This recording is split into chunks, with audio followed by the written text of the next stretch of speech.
ठीक है, तो हम लोग पहले उसका लिस्ट बनाते हैं कौन कौन सारे यूनिट हैं। तो पहला है percentage.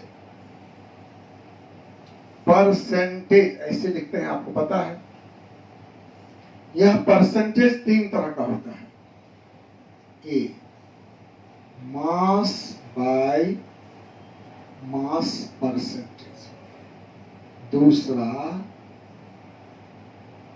Mass by volume percentage. और तीसरा, volume by volume percentage. Percentage 3 तरह के, mass by mass, mass by volume और वॉल्यूम बाय वॉल्यूम। ठीक है। परसेंटेज के बाद है दूसरा, ग्राम पर लीटर। ग्राम पर लीटर, जिसको हम जीपीएल लिखते हैं। ठीक है, समझ गए आप। ग्राम पर लीटर, 1 लीटर में कितना ग्राम घुला हुआ है बताएंगे अभी और डिटेल हम आपको। तीसरा है मोलैरिटी। ये एक्चुअली है moles per litre. Moles per litre, और इसका सिंबल होता है कैपिटल एम। चौथा है मोलैलिटी। ये है मोल्स पर केजी। इसका symbol small m. Small m. पांचवा है नॉर्मैलिटी। ये है ग्राम इक्विवेलेंट पर लीटर। इसको कैपिटल एन लिखते हैं, capital N, gram equivalent per litre. छठा है मोल फ्रैक्शन। इसको काई लिखते हैं। सातवां है मास फ्रैक्शन। इसको भी काई ही लिखते हैं। आठवां है पीपीएम। और किसी किसी बुक में 9वां भी है, दैट इज फॉर्मेलिटी। इसका सिंबल एफ है। इसका यूज बहुत कम होता है। वैसे हमको अभी जरूरत है मोलैरिटी, मोलैलिटी और मोल फ्रैक्शन की। 3 ही। 9th नंबर नहीं दिख रहा है। 9th नंबर है फॉर्मेलिटी। FORMALITY। उसका सिंबल एफ, कैपिटल एफ।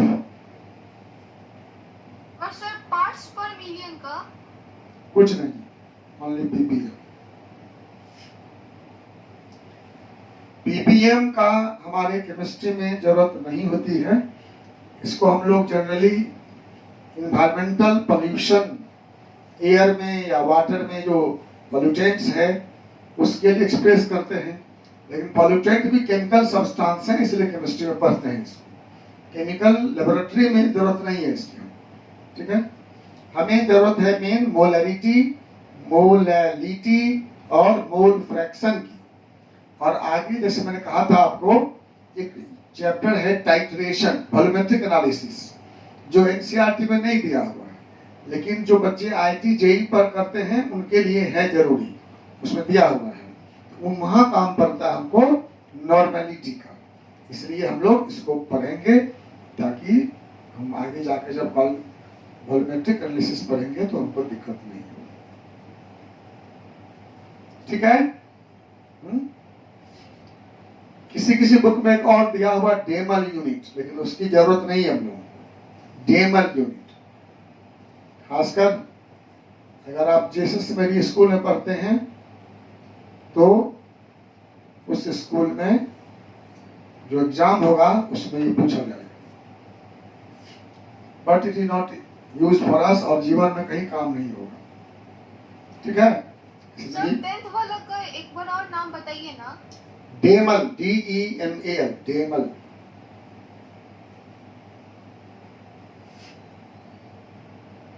मैं कोशिश कर रहा हूं स्क्रीन शेयर करने का, देखो फायदा हो रहा है तुम लोगों को।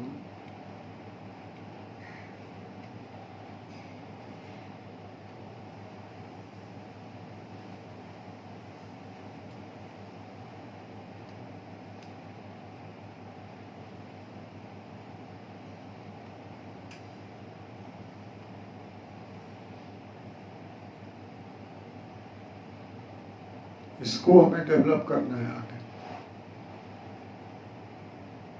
स्क्रीन शेयरिंग ज्यादा हो, दैट आई विल ट्राई।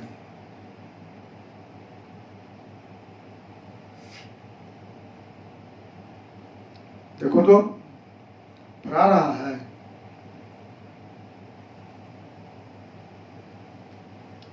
कुछ दिख रहा है स्क्रीन में, पढ़ा रहा आप लोगों को?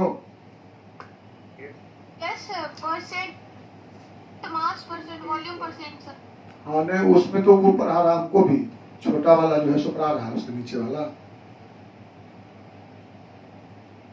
थोड़ा फेंट हो गया है। हम इसको आगे अगले दिन से अच्छा वाला देंगे फोटो। डिस्क्रिप्शन पढ़ा रहा है, उसका परसेंटेज नीचे क्या लिखा हुआ पढ़िए। Amount of solute present in 100 unit of solution is called percentage. अच्छा, अरे पढ़ा रहा है तो ठीक है, तो वहीं से Three types mass. गुड। हाँ तो वहीं से लिख लेना फिर, आगे सब कोशिश करेंगे अच्छा क्वालिटी का हो स्क्रीन शेयर, ताकि बोर्ड पर नहीं भी दिखे तो कोई बात नहीं।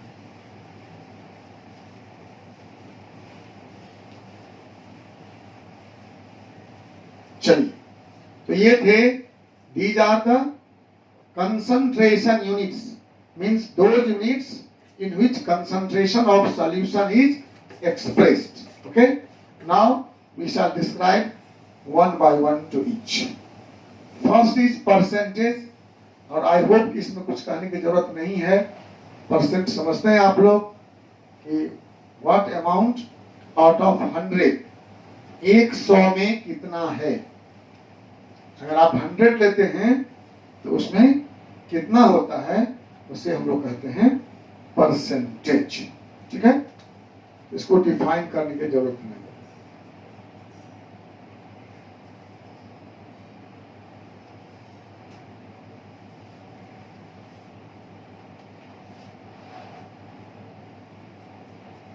Percentage means amount of solute That's all the lactam right from Mahina. in liquid, 100 units of solution.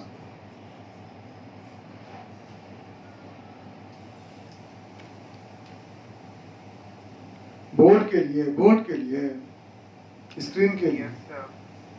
नहीं तो स्क्रीन से लिखता है तो स्क्रीन से लिख लो। ठीक है, अब ठीक है बोर्ड। Yes, sir. अच्छा, amount of solute in 100 units of solution is called percentage. मैंने कहा कि 3 तरह का है। पहला है mass percentage, means mass by mass. I hope कि इतना आप लोग समझते हैं। मास है, मास तो क्या हुआ, mass of solute in 100 mass of solution. ठीक है, सॉल्यूशन के 100 ग्राम में सॉल्यूट का कितना ग्राम है, that is called mass percentage. कोई दिक्कत? मास परसेंट क्या हुआ, amount of solute in gram present in 100 gram solution. Mass of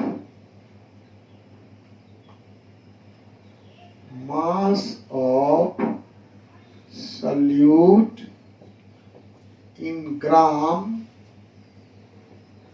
present in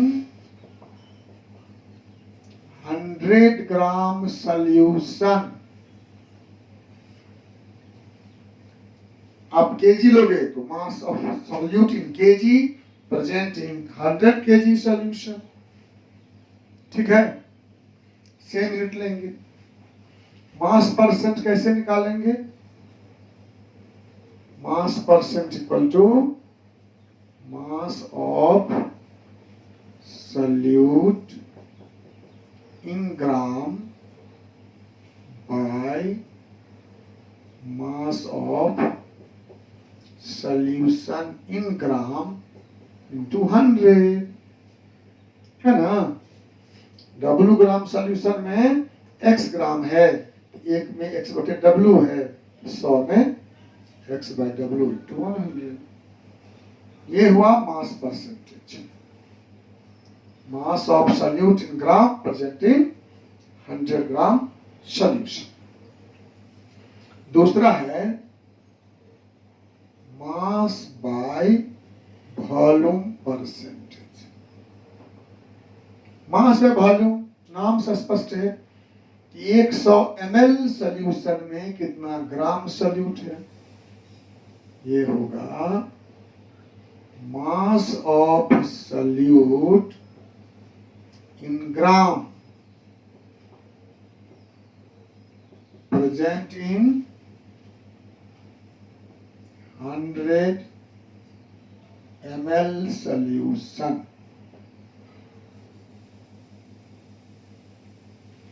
इसका कैसे निकालेंगे? मास बाय वॉल्यूम परसेंटेज, ये निकालेंगे mass of solute in gram divided by volume of solution in milliliter into 100। ठीक है, mass of solute in gram divided by volume of solution in ml by into 100। तीसरा है volume by volume percentage, या सीधे कहते हैं volume percentage. ये क्या होगा? इसको बिठाए ऊपर वाले को। ये होगा amount of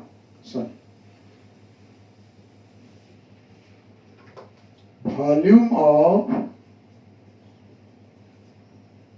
solute dissolved in 100 volume of solution।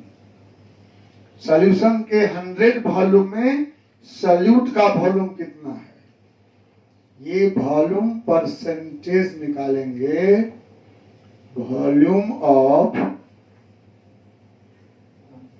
Solute in ml divided by volume of solution in ml multiplied by 100। ठीक है, अगर मास परसेंटेज लेंगे तो दोनों मास लेंगे, वॉल्यूम परसेंट लेंगे तो दोनों वॉल्यूम लेंगे, और अगर मास वॉल्यूम लेंगे तो एक मास लेंगे, एक वॉल्यूम लेंगे। ऐसे परसेंटेज कंपोजिशन हम निकाल सकते हैं, वेरी इजी, नो प्रॉब्लम। आपको बोलेगा कि 3 ग्राम कोई सॉल्यूट घुला है 100 ml में, 3 ग्राम सॉल्यूट 100 ml में, तो इसका निकालो मास बाय वॉल्यूम परसेंटेज। क्या करेंगे? 3 ग्राम बटे 100 ml इंटू 100, अरे 3%। क्या हो जाएगा? तो इसमें टाइम वेस्ट नहीं करना है, ये जी है। कहीं मिलेगा तो समझ जाएंगे आप इसके, मैं बता दूं।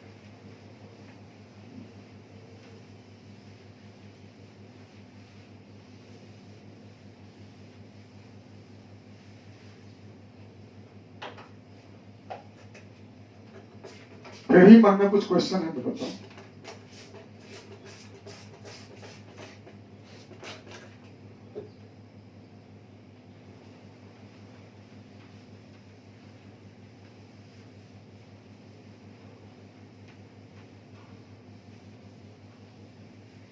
दूसरा क्या था, परसेंटेज के बाद ग्राम पर लीटर, उसको मैं क्या डिफाइन करूंगा, तो डिफिनेशन खुद है उसका। ग्राम per litre means 1 litre solution में कितना ग्राम सॉल्यूट है, ये लिख लिया परसेंटेज वाला। इसको स्क्रॉल डाउन करें, आगे दिख रहा था इससे स्क्रीन पर।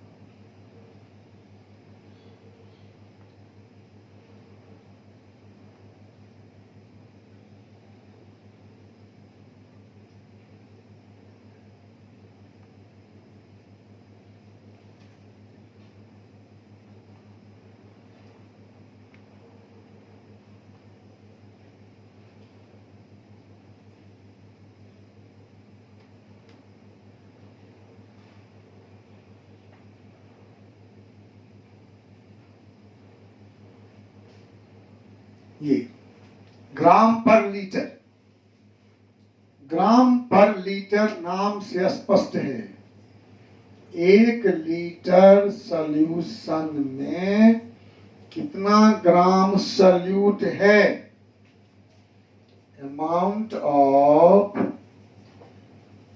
Solute in gram dissolve in 1 liter means 1000 ml solution। 1 litre में कितना डिजॉल्व है, कैसे निकालें ग्राम पर लीटर, तो gram per litre GPL equal to mass of solute in gram divided by volume of solution in liter, that is gram per liter। mass of solute in gram divided by volume of solution in liter। अगर volume litre में नहीं है तो convert it, no problem. अगर ml में है तो 1000 से डिवाइड करोगे तो हो जाएगा लीटर। ये सब तो इजी है। चलिए हम आते हैं मेन अपना पढ़ना हमारा वो है तीसरा, दैट इज मोलैरिटी। मोलैरिटी, वैसे मैंने आपसे कह दिया कि molarity means moles per litre, तो आप बात समझ ही गए होंगे। Molarity means moles per litre. 1 litre solution में कितने मोल सॉल्यूट डिसॉल्व्ड हैं, ठीक है। तो इसको लिखते हैं number of moles of solute dissolved in 1 liter solution। 1 litre solution में कितना नंबर ऑफ मोल्स है, number of moles in 1 litre solution, बता ग्राम पर लीटर, ये है मोल पर लीटर। ग्राम पर लीटर, ग्राम पर लीटर बोलते हैं, मोल्स पर लीटर को मोलैरिटी बोलते हैं। तो इसका कैसे निकालेंगे मोलैरिटी, इसका सिंबल है M, कैपिटल M। M हो गया number of moles of solute by volume of solution in a liter। number of moles of solute by volume of solution in liter। ठीक है। अब नंबर ऑफ मोल्स कहां से लाओगे? Number of मोल दिया रहेगा, वॉल्यूम दिया रहेगा। अगर नंबर ऑफ मोल नहीं दिया हुआ है, मास दिया हुआ है, तो आपको पता है कि हम मास से मोल निकाल सकते हैं। कैसे? नंबर ऑफ मोल कैसे निकालते हैं? तो W2 मास बाय मोलर मास। हाँ, W2 by M2 वह नंबर ऑफ मोल। अगर वॉल्यूम लीटर में नहीं दिया है, ml में दिया है, तो volume in millilitre divided by 1000 कर देंगे। मास अगर ग्राम में दिया हो और वॉल्यूम ml में दिया हो, तो मास नंबर ऑफ मोल कैसे निकालेंगे? Mass in gram by molar mass in gram by volume in ml by 1000 ml per litre. 1000 इसलिए लिखे हैं कि 1000 ml पर लीटर। अब इसको सॉल्व कर लीजिए, क्या आएगा? W2 इंटू 1000 उलट जाएगा ना, बाय M2 इंटू V है मिलीलीटर। तो एक फॉर्मूला तो डायरेक्ट ये हो गया। आपको मालूम है हम नंबर ऑफ मोल को N2 लिखते हैं, N2 bye V in litre. और दूसरा फॉर्मूला ये हुआ W2 into 1000 by M2 into V in millilitre. ये V है लीटर में। अगर V दिया है लीटर में तो N2 by V, N2 number of mole, V2 volume in litre. नहीं, अगर मास दे दिया है तो W2 into 1000 by M2 into V in millilitre. ये दूसरा फॉर्मूला। तीसरा देख क्या हो जाएगा? ये हुआ ग्राम per litre, W2 by volume in ml, gram per litre bye molar मास। तो तीसरा फॉर्मूला होगा, ऊपर बिठाता हूं मैं या यहां लिखता हूं, तीसरा फॉर्मूला होगा ग्राम per litre of solute bye M2, where M2 is molar mass. M2 is molar mass. एक बात याद रखो, ये मेरा अपना इन्वेंशन है कि मैं सॉल्यूट को 2 से और सॉल्वेंट को 1 से इंडिकेट करता हूं। ये मेरा ही शुरू किया हुआ है। अब हमसे नकल करके कुछ और लोग भी यूज कर रहे हैं, बट ये ओरिजिनली मेरा है। बाकी किताब में W स्मॉल कैपिटल ऐसे लिखा होता है, तो कंफ्यूजन को दूर करने के लिए हमने कन्वेंशन बना दिया। And I hope in coming some years ये पूरे दुनिया के लोग मान लेंगे इसको कि सॉल्यूट को हम 2 से क्यों नहीं करा लेते हैं? हाँ, क्या हुआ? सर आप पैटर्न क्यों नहीं करा लेते? अरे इस इतना बड़ा चीज, अपने नाम पे क्यों नहीं करा? इतना बड़ा चीज नहीं कि इसको पेटेंट कराया जाए। कोई बड़ा डिस्कवरी थोड़े कर लिया है हम। एक सर आपका भी तो कुछ डिस्कवरी होगा ना? वो है, वो तो अलग है। ठीक है, तो आप याद रखेंगे लेकिन कि हम जब 2 लिखेंगे, W2 M2 कुछ भी, इसका मतलब है कि वो सब हम सॉल्यूट के लिखे हैं। और जब हम 1 लिखते हैं, W1 M1 V1 कुछ भी, इसका मतलब तो गैस छोड़ के सॉल्यूशन की बात कर रहा हूं।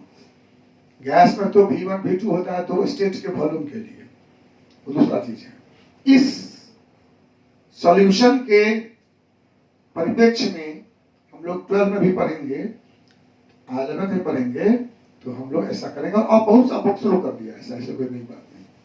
ठीक है, तो 3 फॉर्मूला हमने बताया आपको मोलारिटी का। कौन कौन? Number of moles of solute by volume of solution litre. दूसरा, mass of solute in gram into 1000 by molar mass in gram by volume in millilitre. तीसरा, gram per litre of solute by molar mass of solute. ठीक है। अब इसमें किसी के मन में क्वेश्चन है तो बताइए। Any question in any mind? यही सेम टू सेम है फॉर्मेलिटी। जैसे आपको याद होगा कि हमने एक दिन पढ़ाया था फॉर्मूला मास, कि जो आयनिक कंपाउंड है वो मॉलिक्यूल नहीं बनाते हैं, तो उसके मास को हम लोग एम्पिरिकल फॉर्मूला मास निकालते हैं उसका हम लोग, और उसी को कहते हैं मॉलिक्यूलर मास। तो वही हुआ फॉर्मेलिटी। जो आयनिक कंपाउंड है उसमें मॉलिक्यूलर मास नहीं होगा, फॉर्मूला मास होगा, तो कहेंगे फॉर्मेलिटी। ऐसे ही निकालेंगे, सेम टू सेम, कोई चेंज नहीं। हम लोग मोलरिटी भी कह सकते हैं, कोई हर्ज नहीं, बल्कि कहते हैं। Mostly we call it molarity. NaCl का भी निकालना होगा तो मोलरिटी बोल देंगे, लेकिन समझना चाहिए दिमाग में कि वो एक्चुअल में मोलरिटी नहीं है, वो एक्चुअल में क्या है? फॉर्मेलिटी है ना। रियल में वो फॉर्मेलिटी है, जो उसको फार्मूला मास होता है। तो आप एक लाइन नोट कर लो कि molarity of ionic compound is called formality.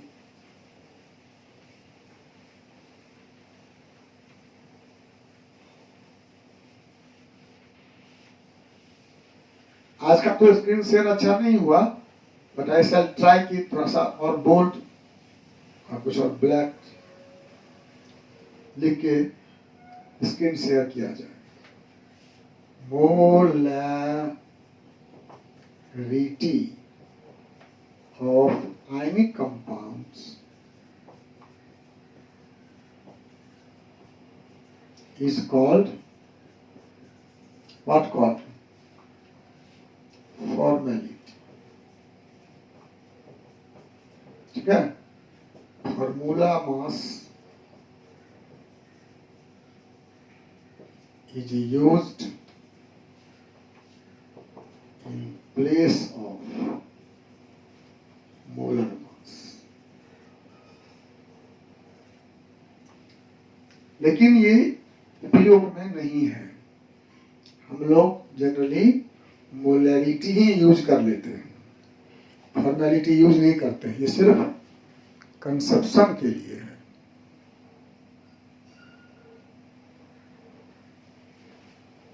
ठीक है। तो आप लोग जाके ग्राम पर लीटर, परसेंटेज, कंपोजिशन और मोलरिटी से रिलेटेड अगर प्रॉब्लम मिलता है तो उसको बनाइए, नहीं मिलता है तो हम आपको प्रॉब्लम देंगे, और बाकी जो बच गया उसे कल पढ़ेंगे। आई होप कि कल यह लेसन समाप्त हो जाएगा। कुछ आपके मन में है तो बताइएगा, कोई टॉपिक छूट गया है तो। ठीक है। लिमिटिंग रिएजेंट बताए थे भाई जी, नहीं थे आप क्या? स्टोकियोमेट्री में नहीं हुआ था। हाँ हुआ था। स्टोकियोमेट्री में है लिमिटिंग रिएजेंट, कि जब दो रिएक्टेंट का अमाउंट दिया हो और प्रोडक्ट पूछता हो, तो जो रिएजेंट कम होगा, आप याद करिए एग्जांपल दिए थे दो। सर वो शूज वाला। हाँ वही था लिमिटिंग ना, कि जो पहले होगा वो खत्म हो जाएगा। हाँ सर। ठीक है ना। तो अगर एक ही रिएक्टेंट दिया है और प्रोडक्ट पूछता है, तो उसके अमाउंट से निकालते हैं हम लोग, क्रॉस कर देते हैं कोएफिशिएंट को। अगर दो दिया है ए और बी, तब पूछता है कितना सी बनेगा, तो हम ए से भी निकालेंगे, अब बी से भी निकालेंगे, जो कम प्रोडक्ट होगा वही आंसर होगा। उसी को बोलते हैं लिमिटिंग रिएजेंट। लिमिटिंग मतलब जो पहले खत्म हो जाए। कहोगे तो फिर बता देंगे, कोई दिक्कत नहीं है, सवाल लाना कोई बता देंगे। वैसे मेरे हिसाब से अब बचा है जो आज जो लिखे हैं नीचे यूनिट्स, वही बचा है, उसको हम कल पढ़ा देंगे। अगर आपके पास प्रॉब्लम नहीं है तो परसों टेस्ट लेंगे, अगर प्रॉब्लम रहेगा तो एक दिन टाइम देंगे। ठीक है ना। एनसीईआरटी को पहले लाइन बाय लाइन पढ़िए, मेन पॉइंट्स पढ़िए, क्वेश्चन क्या है देखिए। एनसीईआरटी के सारे टेक्स्ट बनाइए, सारे टेक्स्ट बुक एक्सरसाइज बनाइए, उसके बाद एग्जाम्पलर बनाइए, उसके बाद एमटीजी न्यूमेरिकल केमिस्ट्री बनाइए, उसके बाद पिछला जो क्वेश्चन आईआईटी का है स्टार्टिंग फ्रॉम 20 पीछे का नहीं बनाना। इसी कारण से बहुत से बच्चे भ्रमित हो जाते हैं।